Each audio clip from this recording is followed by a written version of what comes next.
back pain is very common. The disc herniates right there and pinches the nerve. I also have to go to the gym and keep lifting weights appropriately. Bam. Extrusion and sequestration, yeah. And sequestration. Yeah. Oh, that sounds like me. Well, any excuse to play with a donut, right?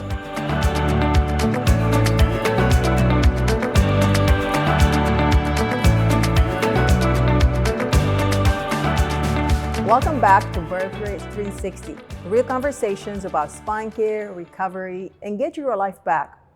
If you caught our Motion First episode, you know we're big believers in protecting your movement, not only chasing pain. Today, we're taking the same philosophy into one of the most common lumbar problems we see here at Vertray. But before we even say the word herniated disc, which is the topic of today's episode, we have to deal with the confusing terms we usually hear here at the Vertray. Some of those you might already know about. For example, herniated disc, slip disc, bulging disc, pinched nerve, sciatica, radiculopathy. They all sound similar, confusing, and honestly, probably for some people intimidating. So today, before we go into the details, like breakdown anatomy, symptoms, and treatment options, we're going to clean up some of this vocabulary so everything else will make more sense. All right, so let's start with the big three terms people usually hear or we hear in clinic. What do they actually mean in real language? Herniated disc, radiculopathy, and sciatica. So Dr. Woods, would you want to explain? I'll try to make this, simple and say that firstly, we need to think of the disc as a structure, and if that structure is such that the inner material is protruding, then that's where we talk about a disc herniation. Now, a radiculopathy is when that disc material is now causing a disease of the nerve, such as pain, and that is the radiculopathy. And sciatica is essentially a lay term that's used for radiculopathy. And that's actually going to be my next question. We do hear some of these called hallway terms or layman's terms, as you mentioned, pinched nerve or my back is out. Can you give us more detail about, like, well, if somebody comes in and says, well, my back is out, what do you hear? It could mean different things to different people. But when I think of someone saying, I threw out my back or my back's out, I think of it as someone that has episodic pain, where they have periods when they're doing really well, and then periods when they have an acute exacerbation of pain. And so throwing out their back is that sudden worsening of pain. It could be from a host of different things. It could be they tweaked the muscle or stretched some tissue, soft tissue, or it could be something to do with the disc or the way that the nerve is being irritated. So I think it depends on the person, the exact cause. But the bottom line is it's some sort of event where they've noticed a sudden worsening of things. And so they know that feeling, my back's not quite right. Why dedicate a whole episode on this topic, herniated disc? Is it that common? Was the age group perhaps? Or anything else you can tell us? Why do it? Well, I think you said it already. It's that this is a very common problem. I think it's fair to say that most adults at some point in their life are going to deal with back pain due in part to a disc herniation. So, back pain is one of the top three reasons why patients in general go to the doctor. So it's right up there with the common cold symptoms and with headaches that are just, very, very common and of various causes. Right. So back pain in the context of a herniated disc is a very common issue. Do most people with herniated disc, are they hoping for recovery or are they hoping for natural recovery, or they always have to? First of all, what would you recommend? If somebody thinks they have a herniated disc, should they come see right away? Should they wait? Even if they wait, for how long maybe? Yeah, most of it's going to get better. Mm-hmm. These are usually temporary episodes where the disc has irritated the nerve and threw their back out. As we talked about a while ago. And the majority of these patients are going to get better on their own just by resting, avoiding heavy lifting, avoid bending. and maybe taking something over the counter like an NSAID, like ibuprofen or something like that. And so when it doesn't get better is generally when I think people seek further guidance, because they're kind of used to the pattern, you know. It's like, oh, if I go out in the yard and I do this or that, I'm gonna pay for it the next day. Yeah. But when the next day becomes a week or a month and it doesn't get better, yeah, I think that's when a lot of people, rightfully so, seek care. So what about age group? Like, what people should be concerned about the disc herniation? Because I know at one point that's not likely, and for some people it's probably likely that that's what they have. I think we see most of these issues in the 30s and 40s, although there is a younger demographic as well. You know, it could be the high school athlete or even college athlete that we sometimes see, that very young person where a lot of times people think, oh my gosh, they're so young to have a back issue. And they are, but sometimes a very young person can rupture that disc and have a disc herniation. Typically though, it's a little bit later on in the 30s and 40s that we see disc issues pinching the nerve. So when you say athletes, you're not talking about necessarily a traumatic accident, like an accident. You're more like they're doing something, they got an impact, they fell. It's still like somewhat traumatic, but it's not like a car accident. Right. I think there's like two different kinds of trauma that we could think of. We could think of repetitive injury where they're doing the same thing over and over again, and that causes micro trauma that accumulates and eventually leads to the disc herniation. So that can happen in athletes, as well as we see this now even, like I was saying, in high school athletes, because they have to be so much better, right? If they're pitching, they have to be pitching so much faster. And if they're football players, they have to be so much stronger and faster and everything. So a lot of these athletes are in the gym. They're lifting weights, etc. as well. And so sometimes it happens in the weight room from heavy lifting as well. So you're saying I should not be lifting weights when I go to the gym? Is that what you're saying? No, I'm not, obviously. Lifting weights is good, but everything needs to be done in the right way. The correct way. Okay. Yeah. Got it. All right. So now that we cleared up the vocabulary, not only that I also have to go to the gym and keep lifting weights appropriately. Next, we'll go into the anatomy. We'll have Dr. Woods demonstrate how a disc herniates, how the nerve can be impacted. And we'll also have him talk a little bit about his, what imaging he needs and what exam tests he does. And we'll talk next about healing, conservative care, injections, and finally, minimally invasive options like microdiscectomy and barricade. And by the end, you'll understand what your MRI could mean, what your symptoms represent, and what your treatment options are. Now, as you're watching this, you probably be thinking, that sounds like me.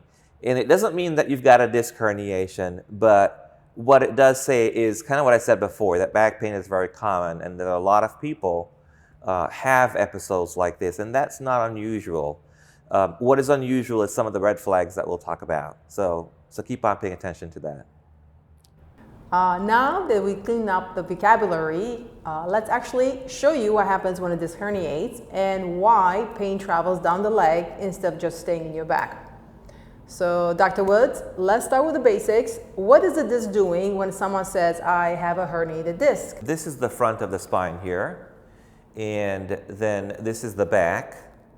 And this would be if you're looking at a top-down view of the spine there. So what happens in a herniated disc is there's pressure on the disc so that the disc herniates right there and pinches the nerve. The nerve is that orange structure that's coming out. So right in here, this structure, that's the nerve. And so you can see if you squeeze that there, that disc pinches the nerve. So let me also show on the whiteboard what that looks like. This is what we'll call an axial view or a cross-sectional view of the disc. And this is the front towards the belly, and this is the back. And let's make this, a lot of times we reverse things so that left on up here is the right side of the body. So we'll keep that convention. and that's the left. So again, this is a cross-sectional view. Here we're taking a slice through the spine. If we were taking our spine here, we're taking a slice through the spine, and we're putting that slice up there so that we're actually looking at it like this.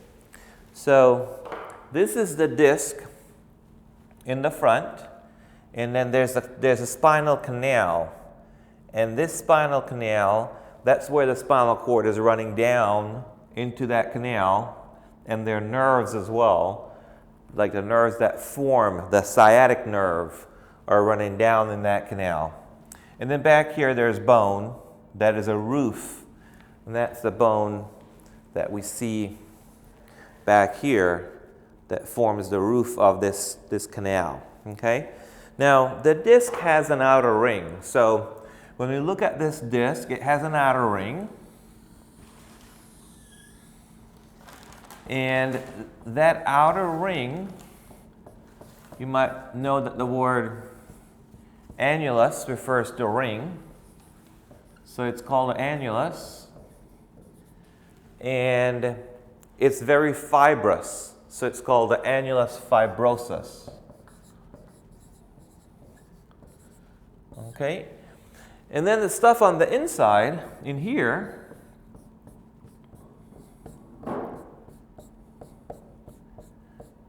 this is called the nucleus. And that word nucleus, you'd recognize as being sort of the center or the core. So it's the center part of things, and it's soft. And so it's called the nucleus pulposus. Kind of reminds me of the pulp. I often think of this as a jelly donut.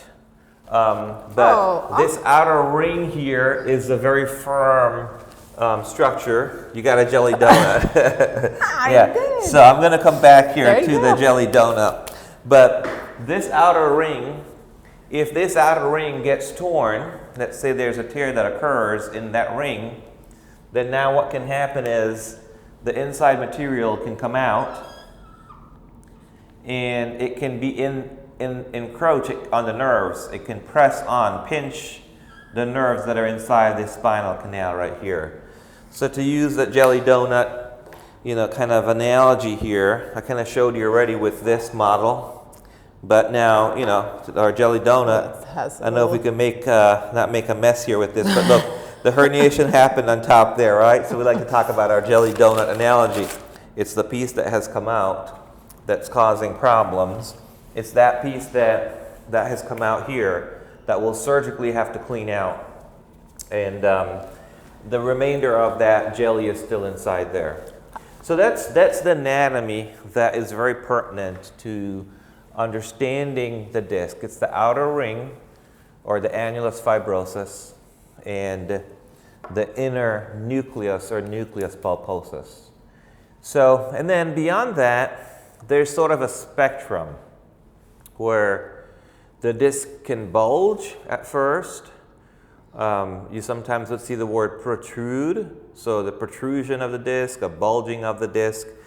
Eventually, we get to where the disc is herniated, and I'm going to further describe what that means, but first I'll talk about the spectrum. So we go to herniation, then we can go to an extrusion of the disc, and finally to a sequestration of the disc. But there's a spectrum of things that can happen with that. So really, if we go back to our drawing here, and I like to also think of a car tire as I think this through. So, if you have a tire on a car where it's losing some of the threads, and maybe the sidewall is there's no cut in the sidewall, it's just a car tire where it's losing the threads, the sidewall is getting weak, and you get a little bulge. Maybe it's lost some of the air, it's not as well inflated, you get a little bulge. That's the first kind of phase of this, is that bulging.